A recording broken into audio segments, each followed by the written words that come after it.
If you do transboundary negotiations about water and so on, oftentimes the groundwater aspects are totally neglected, and the focus is only on the surface water resources.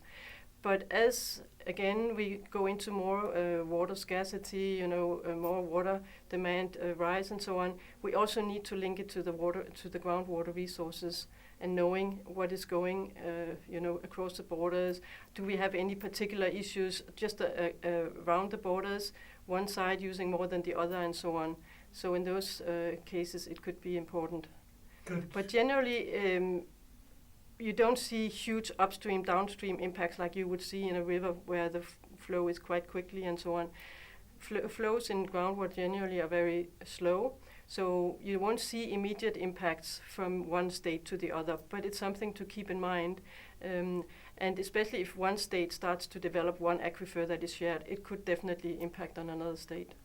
Now there are, for the surface water at least, these big river basin commissions that'll try and negotiate between countries how water is shared.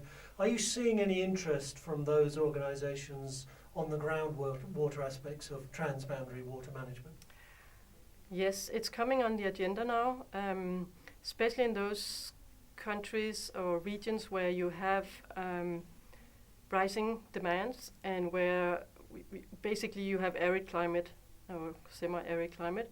That's where groundwater really comes into demand, and so that's where it's coming higher and higher on the agenda now. There are even areas in Africa where groundwater is more or less the only resource, like in the northern African region, and there basically, when you talk about transboundary waters, it's already groundwater because surface water is basically not there or only in small quantities. So you basically would open a dialogue with these various river basin commissions? Yes, we try try to sell the groundwater angle? Yes, try to raise the awareness regarding the role of groundwater presently and in the future, and bringing it to the same level, and making sure that one is not looked at separately. Basically, you need to look at both of them. And oftentimes, what you do with one resource can impact the other.